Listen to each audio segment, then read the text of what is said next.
Teenage Mutant Ninja Turtles Shredder's Revenge has been described again and again as a love letter to the classic 1987 cartoon and games of old. But this DLC makes it quite clear that the dev team over at Tribute Games still have more love to give.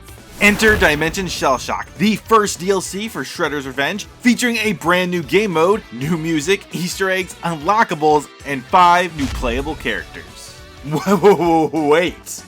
5 new playable characters? I thought it was only 2. Nah, it's definitely 5.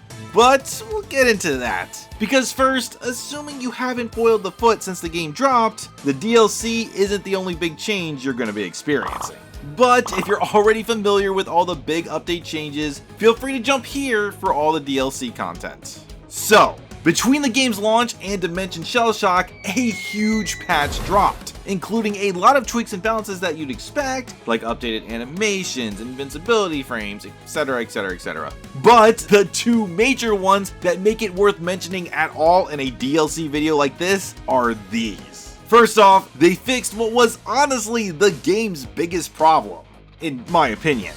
The taunt special spamming. Before, taunting charged your special meter and you could do it up to 3 times in a row to max it out.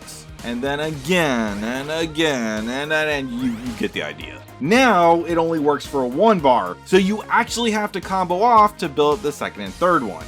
So basically, less spamming, more skill. The second big change are the new custom game settings, which, let's be real, are pretty self-explanatory. Difficulty settings, using health instead of energy for specials, infinite lives, letting you all play as the same character, and so much more. It's all part of a pretty cool update that everyone got, DLC or no. But let's move on to the real reason that you're all here, Dimension Shellshock. Jumping right in, we're going to start with what I would say is the true star of the show, the survival mode, which the name of actually kind of undersells, as it's not your typical last as long as you can kind of setup, and instead leans heavily into roguelike territory. And surprisingly, has its own story too, with the gist of it being that the Turtles and crew need to gather the Infinity Stones from multiple dimensions before old Shredhead can. And then it's right into the fray to stop him. Cowabunga! Ignoring the amazing scenery of the backgrounds, which is super hard to do because they are all outstanding. Once again, encapsulating the devs' loves for the Turtles franchise with cameos and Easter eggs galore. I don't want to spoil too much, but this time around there's a much greater focus on the comic books, both the Mirage and the Archie ones. Hell, even I rose an eyebrow at some of these inclusions. They really dug deep. TMNT lovers are eating good.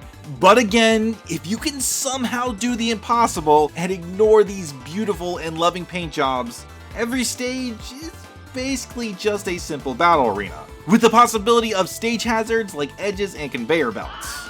These are not full-fledged stages like in the main campaign. Though each dimension does get a handful of new music, each one fitting the large variety of atmospheres on display, while still maintaining that arcadey TMNT vibe. It really kicks shell, though it is worth noting that there are no songs with lyrics this time around. On top of that, for this mode, all of your characters are set back to level 0 and have to be built up again by playing more and more, which you're definitely going to need to do in order to make it to the end, as the whole dimension hopping journey starts you out with just a single life and a single special meter, until you unlock more. And even then, it maxes out at 2 lives and 3 bars. So yeah. But along the way, you'll also be unlocking some pretty sweet alternate costumes for our characters, like 8-bit costumes or alternate universe references. Though, no matter how immaculate your drip is, you'd best prepare for a beating, as you are going to be flanked by different hordes of enemies from the foot to the Triceratons, and everything in between, as well as a handful of bosses, which is extra cool because they like to mix and match them for combinations not seen in the main campaign. Though, unfortunately, the more gimmicky ones are left out, like Chrome Dome and Wingnut. So, the goal of each dimension you traverse is basically to collect all of the Chaos Emeralds, which all appear to be in small shards, and quite a large number of them too. And if that isn't bad enough, it goes up alongside the difficulty with each dimension you jump. Whew, we are going to be here a while. Now, enemies do occasionally drop a few gems here and there, but they're pretty stingy. Hey, times are tough. So instead, you're gonna have to rely more on the roguelike options. After every gauntlet, our heroes in a half shell are given just 2 choices. What? No Cream Party option? Come on. Regardless, you do have to choose a path whether you like it or not. And just like our political system here in the old red, white, and green, there are a few good ones, but there are also plenty of duds, some that'll screw you over, and the more lucrative ones often come with consequences.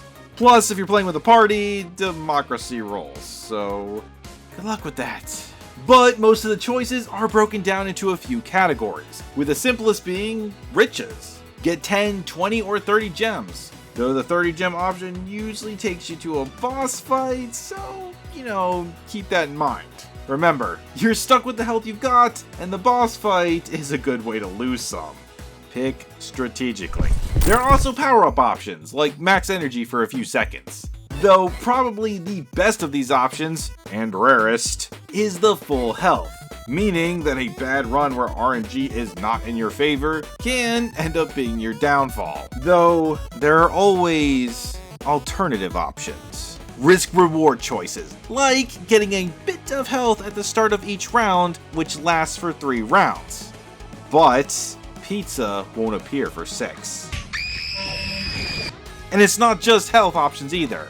Choices like shelling out more damage, but also taking more damage, are also on the table. However, the really interesting options are the new characters. All 5 of them.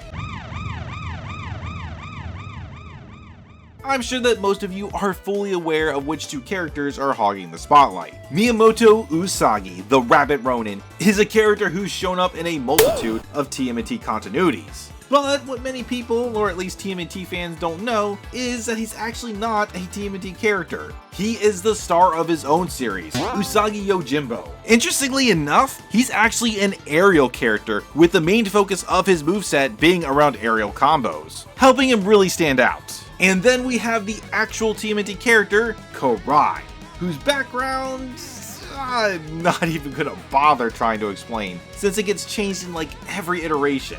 Though, what's cool here is that her moveset was heavily influenced by her first gaming appearance as the final boss in the SNES version of TMNT Tournament Fighters. She is also very speed focused, actually getting faster as she racks up combos, without taking damage of course, which is indicated by her lightning. But the biggest surprise is our remaining 3 fighters, who I think need no introductions. But we'll do it anyway. Rocksteady, Bebop, and Uncle Phil himself, the Shredder.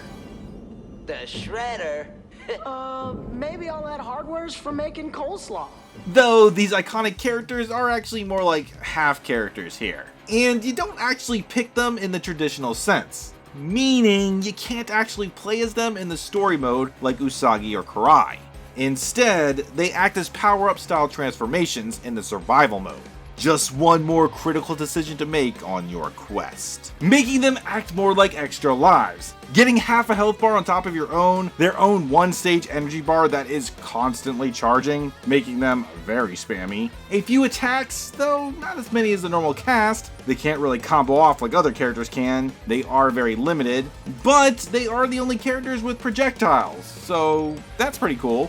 Just another tool to help you reach the end of the survival mode, which yes, the story does have an end, though you can choose to keep going endlessly, or at least until you die, to rack up a high score for the leaderboards. Not that it really matters, as people have already figured out how to max out the scoreboard. What the shell? But still, it definitely comes recommended. While getting to play through the classic campaigns with Usagi or Karai is pretty sweet, it's the survival mode that really makes this DLC worth it, with it being super easy to pick up and play and very, very addicting, tempting you to see just how much further you can go, especially with friends or online with all the chaos that ensues. If you love Shredder's Revenge, then you owe it to yourself to get Shellshocked. Oh, Shellshock!